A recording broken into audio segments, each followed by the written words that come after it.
आप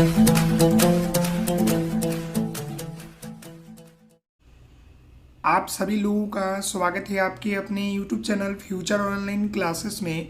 आज हम इस वीडियो में सीटेट 2022 के एग्ज़ाम के लिए प्रीवियस ईयर क्वेश्चन करने वाले हैं, जिसमें CDP के जो है महत्वपूर्ण 30 प्रश्न को देखने वाले हैं। और आप सभी लोग कमेंट करके बताइए कि 30 में से जो है कितने मार्क्स आपके आ रहे हैं, क्योंकि यह 8 जनवरी 2022 ईस्वी के जो है पेपर है और यह एकदम 100% आपका रियल प्रश्न है।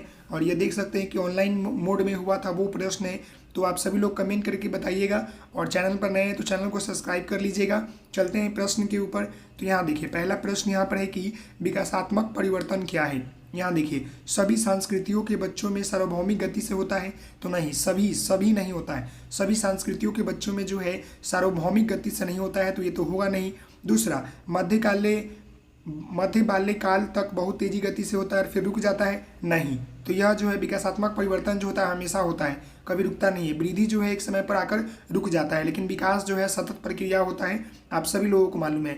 हमेशा एक रेखीय तरीके से होता है और एक आयामी होता है, तो एक आयामी तो होता नहीं और रेखीय तरीके से भी जो है नहीं होता है विकास, तो ये भी गलती हो जाएगा। तो कहने का अनुसार है कि इसका आंसर क्या हो जाएगा, विकासात्मक परिवर्तन जो है वंशानुगत कारकों और पर्यावरणीय प्रभावों का परस्पर क्रिया है। जैसे कि आप सभी लोगों को मालूम है कि development equal environment into heredity होता है, तो मतलब वंशानुगत और पर्यावरणीय प्रभावों से परस्पर क्रिया होता है। तो इसका आंसर क्या हो जाएगा, ऑप्शन आपका ये 4 नंबर हो जाएगा। समझ गए। अगले प्रश्न की ओर बढ़ते हैं। तो यहाँ देखिए, अगला प्रश्न यहाँ पर बोल रहा है कि खाली स्थान स्थूल गत्यात्मक चालक कौशल का उदाहरण है, जबकि खाली स्थान सूक्ष्म गत्यात्मक कौशल का उदाहरण है। तो देखिए, गत्यात्मक ये याद रखिएगा। तो गत्यात्मक स्थूल आपका होता है जिसको हम लोग बोलते हैं ग्रॉस, क्या बोलते हैं, ग्रॉस डेवलपमेंट, ग्रॉस बोलते हैं, और इसको फाइन बोलते हैं। याद रख लीजिएगा। सूक्ष्म को, सूक्ष्म माइक्रो नहीं होता है, माइक्रो सूक्ष्म, या इसको हम लोग फाइन बोलते हैं। तो ग्रॉस मतलब कि बड़ा तौर पर, तो इसमें आ जाएगा भागना, खेलना, कूदना, ये सब आ जाएगा। समझ गए, ये सब इसमें शामिल हो जाएगा। फाइन में क्या होता है कि पेंसिल पकड़ना, समझ रहे हैं, पेंसिल पकड़ना या इसमें जो है लिखना, ये सब काम जो है आपका सूक्ष्म में आ जाएगा। स्थूल में आपका भागना ये सब आ जाएगा। तो देखिए, निचोड़ना, चलना, तो ये तो होगा नहीं।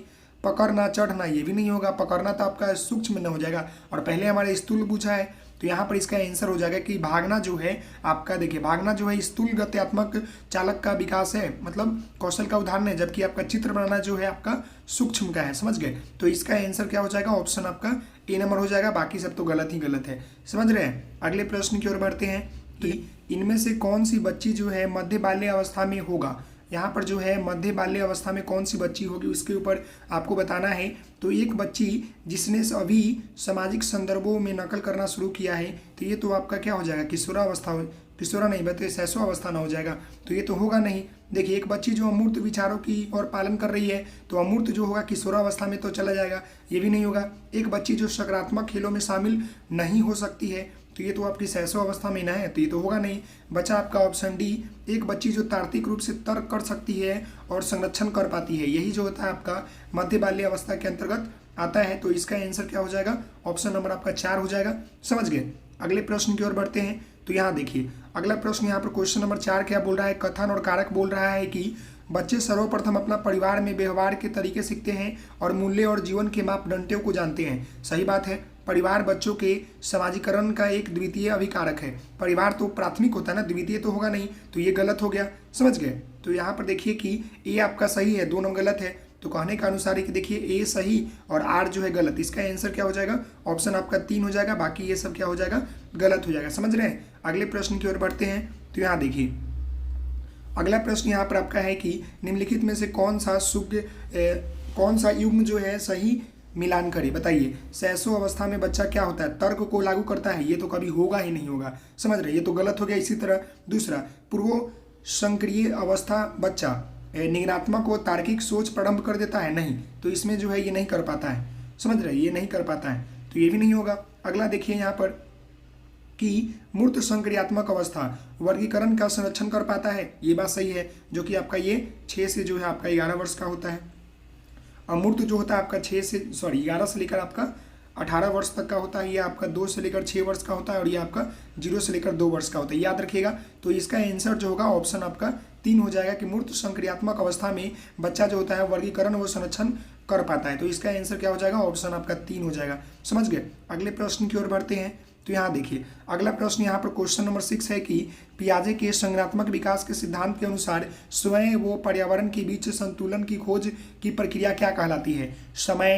समायीकरण, संगठन, समावेशन, समायोजन। बताइएगा। इसको इंग्लिश में देखिएगा तो बनेगा, तो ऐसे हिंदी में जो है बच्चे जो है ज़्यादातर गलती कर देते हैं। समझ रहे हैं। तो देखिए यहाँ पर इक्विलिब्रेशन, फिर यहाँ पर ऑर्गेनाइजेशन, एसिमिलेशन और रिकमेंडेशन।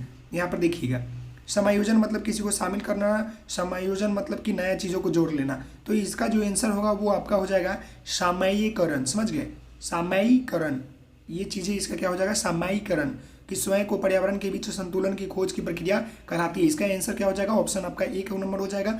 अगले प्रश्न की ओर बढ़ते हैं। तो यहाँ देखिए अगला प्रश्न यहाँ पर है कि निम्नलिखित में से कौन सा कथन जो है लेव वाइगोत्स्की के बच्चों के बारे में विचार को सही प्रकार से दर्शाता है? निम्नलिखित में से जो है बताना है कि लेव वाइगोत्स्की क्या दिए थे, सामाजिक सांस्कृतिक के बारे में बताया था इन्होंने।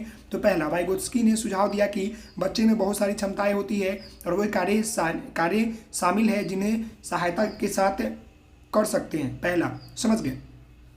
दूसरा देखिए यहाँ पर वाइगोत्स्की बच्चों को एक कोरा कागज के रूप में देखते हैं। नहीं, ये तो सही लग रहा है, गलत हो गया। वाइगोत्स्की ने प्रस्तावित किया कि बच्चे वयस्कों की तुलना में मात्रात्मक रूप से कम सोचते हैं। नहीं, ये भी गलत हो गया। वाइगोत्स्की ने बच्चों की क्षमताओं को बहुत कम आंका है। नहीं, ज़्यादा आंका है। तो इसका आंसर क्या हो जाएगा, ऑप्शन नंबर आपका ए हो जाएगा कि वाइगोत्स्की ने सुझाव दिया कि बच्चे में बहुत सी क्षमताएं होती है जो कि वो कार्य शामिल है जिन्हें बच्चे सहायता के साथ जो है कर सकते हैं। तो इसका आंसर ऑप्शन नंबर आपका ए हो जाएगा।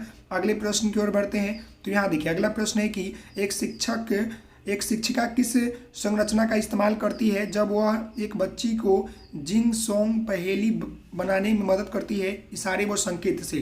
तो ये तो एकदम इजी प्रश्न है। जब भी जो है किसी बच्चों को दिक्कत हो रही है वहाँ पर शिक्षिका जो है इशारों से या कुछ मतलब एक्टिविटी से जो है उनको मदद दे रहा है तो उसको हम लोग एस्केप फोल्डिंग कहते हैं। तो स्वतंत्र खोज तो होगा नहीं, पार हो जाएगा, यही इसका आंसर हो जाना चाहिए। 8 का आंसर क्या हो जाएगा, पार हो जाएगा। इसको हम लोग एस्केप फोल्डिंग बोलते हैं। उद्दीपन नहीं होगा, अनुसरण नहीं होगा। इसका आंसर ऑप्शन बी हो जाएगा। समझ गए। अगले प्रश्न की ओर बढ़ते हैं। तो यहाँ देखिए क्वेश्चन नंबर 9 जो बोल रहा है कथन और कारक के बारे में। एक बाल केंद्रित कक्षा व्यक्तिवादी होता है और एक कठोर संरचित पाठ्यक्रम का अनुसरण करता है। कठोर गलत हो गया, ये तो निगेटिव हो गया, गलत, ऐसे ही गलत हो गया। समझ रहे हैं। यहाँ देखिए बच्चा सबसे अच्छा तब सीखता है जब शिक्षक तानाशाह और नियंत्रण होता है।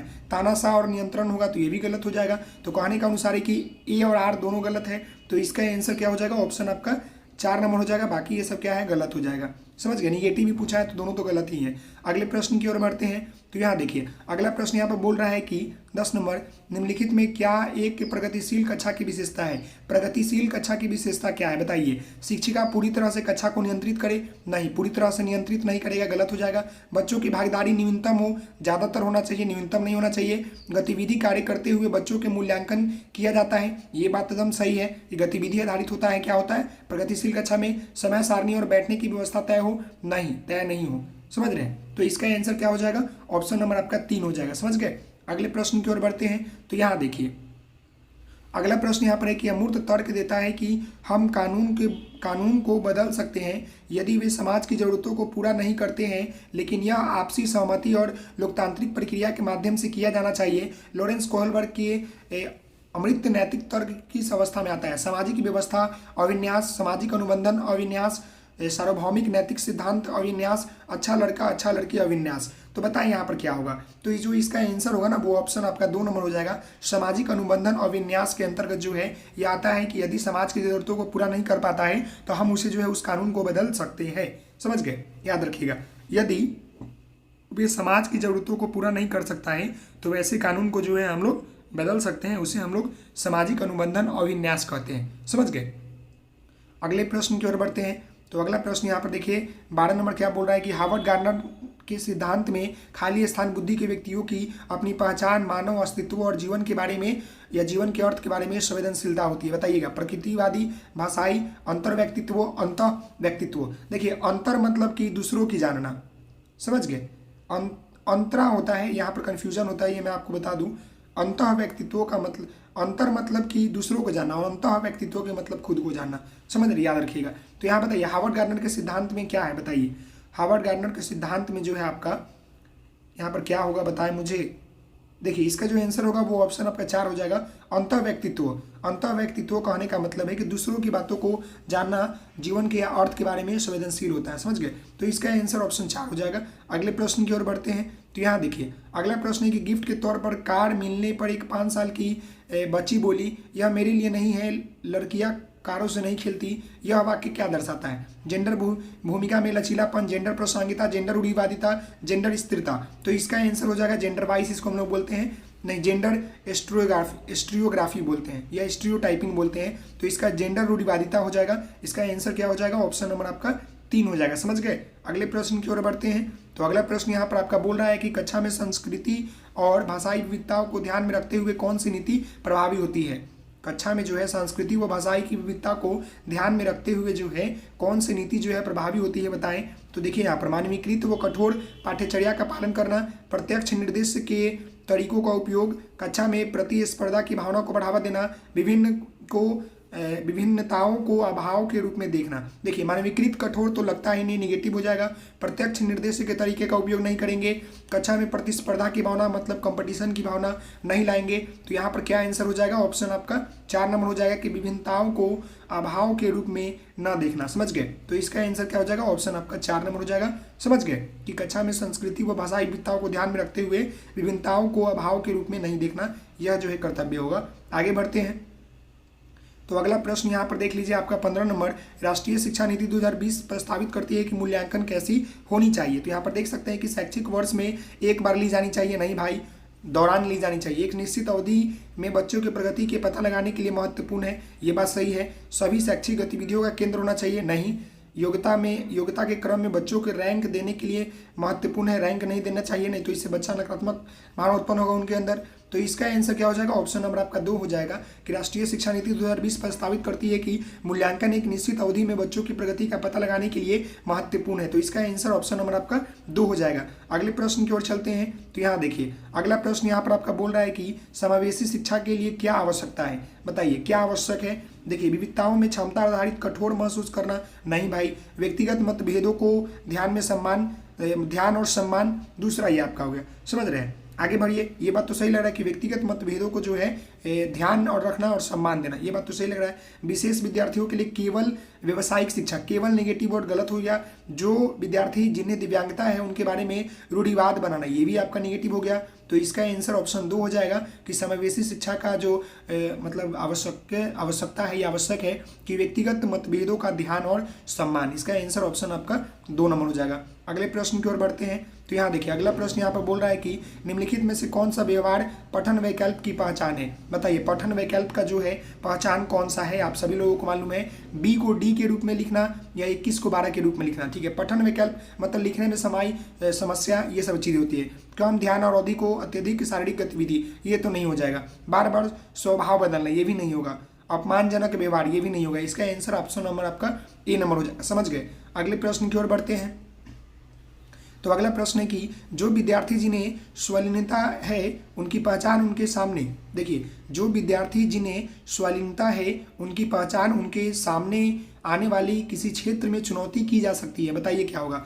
अभिव्यंजन और ग्रहणशील संचार में चुनौती, एक निश्चित दिनचर्या का पालन करने की चुनौती, सूचना को याद करने की चुनौती, स्थूल गत्यात्मक कौशल की चुनौती, बताइए क्या होगा इसका आंसर। तो देखिए मैं आपको बता दूं कि वे विद्यार्थी जिन्हें स्वलीनता है ना, तो उसे जो है अभिव्यंजक और ग्रहणशील संचार में चुनौती का जो है सामना करना पड़ सकता है। तो इसका आंसर क्या हो जाएगा? ऑप्शन नंबर आपका 1 हो जाएगा, समझ गए। अगले प्रश्न की ओर बढ़ते हैं। तो यहाँ देखिए अगला प्रश्न आपका 19 नंबर बोल रहा है कि वे विद्यार्थी जिन्हें दिव्यांगता है उन्हें सफल समावेशन के लिए क्या आवश्यक है। सुलभ अवसंरचना इमारतें, मतलब सुलभ इमारतें, विद्यार्थियों की अलगाव तो होना नहीं चाहिए, शिक्षार्थियों का पक्षपात रवैया, ये भी नहीं ठीक है, साथियों के बीच सहानुभूति और दया, ये बात जो है कुछ हद तक ठीक लग रहा है, लेकिन ज़्यादातर ठीक जो है सुलभ इमारतें। कहने का मतलब है कि जो विद्यार्थी दिव्यांगता है उनके सफल समायोजन के लिए जो है यह आवश्यक है कि उन्हें जो है सुलभ जो है इमारतें जो है दी जाए ताकि उसे चलने और पढ़ने में दिक्कत ना हो। तो इसका आंसर ऑप्शन नंबर आपका 1 नंबर हो जाएगा। समझ गए। अगले प्रश्न की ओर बढ़ते हैं। तो यहाँ देखिए अगला प्रश्न यहाँ पर बोल रहा है कि निम्नलिखित में से कौन सा अभ्यास विधि अधिगम प्राथमिकता वाले विद्यार्थियों को शामिल करने में सहायक होगा। कार्य की प्रासंगिकता, मूल्य और प्रमाणिक को कम करना। कम करना नहीं होगा भाई, ये तो गलत हो जाएगा ना। आसपास के खतरों को, निष्कर्षों को कम करना, ये बताइए। आसपास के खतरों को, निष्कर्षों को कम करना, ये जो है कुछ ठीक तक लग रहा है। उपकरणों और सहायक तकनीकों तक पहुंच कम करना, नहीं ये भी गलत है और ये भी गलत है। इसका आंसर जो होगा वो ऑप्शन आपका 2 नंबर हो जाएगा कि निम्नलिखित में से कौन सा अभ्यास विधि अधिगम प्राथमिकता वाले विद्यार्थियों को शामिल करने में सहायक होगा। तो आसपास के खतरों और विकर्षणों को कम करना, ये सही है इसका आंसर। समझ रहे। अगले प्रश्न की ओर बढ़ते हैं। तो अगला प्रश्न यहाँ पर है कि किस सिद्धांत पर आधारित कक्षा कक्ष में विद्यार्थी स्वयं पहल करके वो चर्चा में सक्रिय भागीदारी करके सीखता है। बताइए किस सिद्धांत में आधारित है, मतलब किस सिद्धांत पर आधारित कक्षा कक्ष में विद्यार्थी जो है स्वयं पहल करके वह चर्चा के सक्रिय भागीदारी तक या सक्रिय भागीदारी करके सीखता है। व्यवहारवादी, अनुकरण करके सीखना, सामाजिक संरचनावादी, प्रतिपादक शिक्षण। बताइए क्या इसका आंसर होगा। तो मैं आपको बता दूं कि इसका जो आंसर होगा वो ऑप्शन आपका 3 होगा, संरचना, सामाजिक संरचना। जब वो आसपास में मिलेगा तो ही तो है वो सक्रिय भागीदारी देगा, बाकी सब आपका तो ये सब गलत है। समझ रहे हैं। अगले प्रश्न की ओर बढ़ते हैं। तो यहाँ देखिए अगला प्रश्न यहाँ पर बोल रहा है कि सार्थक अधिगम क्या होता है। मुख्य रूप से ज्ञान को जयों के तयों उत्पन्न करना। नहीं भाई, जयों के तयों उत्पन्न नहीं करना, उसमें चेंज भी लाना होता है ना। तब होता है जब विषय वस्तु को गैर संदर्भित किया जाता है। विषय वस्तु को जो है गैर संदर्भित किया जाता है कि नहीं किया जाता है, तो ये भी गलत हो जाएगा, नहीं किया जाता है। तब होता है जब सक्रिय रूप से विद्यार्थियों की अधिगम को नियंत्रित करते हैं, नियंत्रित नहीं करते हैं वे। देखिए सार्थक अधिगम में विश्लेषण, समालोचनात्मक सोच तथा समस्या समाधान की प्रक्रिया शामिल होती है। तो इसका आंसर क्या हो जाएगा, ऑप्शन नंबर आपका 4 हो जाएगा। अगले प्रश्न को देखते हैं। तो यहाँ देखिए अगला प्रश्न यहाँ पर बोल रहा है कि राष्ट्रीय शिक्षा नीति 2020 में निम्नलिखित में से किसकी वकालत नहीं की गई है। देखिए संरचनात्मक समझ पर जोर, योगात्मक मूल्यांकन पर नहीं किया गया है। ये तो एकदम साफ तौर पर दिख रहा है कि योगात्मक पाठ्यक्रम में वृद्धि और औद्योगिकी के उपयोग में कमी। बताए किसमें किया गया है, किसमें नहीं किया गया है। तो मैं आपको बता दूं कि जो इसका आंसर होगा वो ऑप्शन आपका जो है, सॉरी यहाँ पर नहीं ना किया है, मैं क्वेश्चन ही उल्टा पढ़ लिया क्या। यहाँ पर देखिए क्वेश्चन को ध्यानपूर्वक, किसकी वकालत जो है नहीं की गई है। हमने देखिए संरचनात्मक समझ पर जोर देना, ये तो किया गया है, इसका वकालत किया गया है। नहीं देने की, योगात्मक आकलन को नहीं बोला गया है, ये नहीं होगा। यहाँ पर पाठ्यक्रम में वृद्धि की बात जो है नहीं बोला गया है। प्रौद्योगिकियों की उपयोग में कमी, इसके ऊपर भी नहीं बोला गया है, केवल बोला गया है संरचनात्मक समझ पर जोर देना है। तो ये तीनों हो गया। यहाँ बोला है कि वकालत नहीं की गई है, तो कहने का मतलब है कि आपका 2, 3, 4 ऑप्शन नंबर आपका 4 नंबर सही हो जाएगा। समझ गए। अगले प्रश्न की ओर बढ़ते हैं। तो यहाँ देखिए अगला प्रश्न है कि निम्नलिखित में से कौन सा युग्म प्रक्रिया और लक्ष्य अभिविन्यास का सही मिलाप है। बताइए निम्नलिखित में से कौन सा युग्म जो है प्रक्रिया और लक्ष्य अभिविन्यास का सही मिलाप है। पहला ऑप्शन देखिए, किसी विशेष रुचि के क्षेत्र में क्षमता में सुधार के लिए कार्यपत्रक करना, महारत हासिल करने की दिशा में उन्मुख लक्षण, पहला हो गया। दूसरा, नगद पुरस्कार जीतने के लिए परीक्षा की तैयारी करना। यहाँ पर बोला है कि सही मिलाप बताना है। समझ रहे, कौन सा लक्ष्य जो है अभिन्यास का सही मिलाप है। कथा में देखिए, कक्षा में प्रथम प्राप्त आने के लिए, ये भी बाहरी हो गया। दूसरों की प्रदर्शन, तो ये सब क्या होगा, गलत हो जाएगा। इसका आंसर जो होगा वो ऑप्शन आपका 1 नंबर हो जाएगा। समझ में आया, इसका आंसर ऑप्शन नंबर 1 हो जाएगा। अगले प्रश्न को देखते हैं। तो यहाँ देखिए, विद्यार्थियों में अधिगम को सुसाध्य करने के लिए एक शिक्षक को निम्नलिखित में से किस पर ध्यान देना चाहिए। क्वेश्चन नंबर 25 है।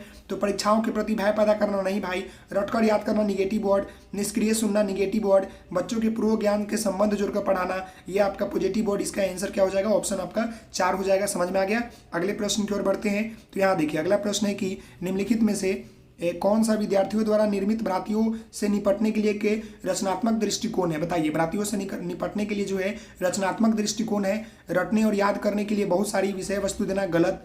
ऐसी परिस्थिति बनाना जहां गलत अवधारणाओं व्यक्त करना प्रतिबंधित हो, नहीं, ये भी गलत हो जाएगा आपका। भ्रांतियों के प्रत्युत्तर हेतु प्रयोग और अवलोकन के अवसर देना, ये बात सही लग रहा है। और विद्यार्थियों के पूर्व मान्यताओं या उनके वैकल्पिक अवधारणाओं को अनदेखा करना, अनदेखा नहीं करना है भाई। तो इसका आंसर क्या हो जाएगा, ऑप्शन आपका 3 हो जाएगा। थोड़ा तेजी में हूँ इसलिए आपको क्वेश्चन और आंसर जल्दी जल्दी पढ़ते जा रहा हूँ, इसलिए आप सभी लोगों से निवेदन है और समझाते भी जा रहा हूँ कि अगर वीडियो पर लाइक करते हैं तो लाइक जरूर कीजिएगा, अच्छा लगता है तो लाइक जरूर करें, शेयर भी करेंगे अपने दोस्तों के साथ। साथ ही साथ चैनल पर नए हैं तो चैनल को सब्सक्राइब करना नहीं भूलेंगे ताकि आपको पूरी अपडेट जो है मिलती रहेगी। चलिए नेक्स्ट प्रश्न को देखते हैं। तो यह नेक्स्ट प्रश्न है कि निम्नलिखित में से क्या विद्यार्थियों के बीच किसी कार्य की संरचनात्मक समझ को सुसाध्य करने में सहायक है। बताइए निम्नलिखित में से जो है क्या विद्यार्थियों के बीच किसी कार्यों की संरचनात्मक समझ को सुसाध्य करने में सहायक है, बताइएगा।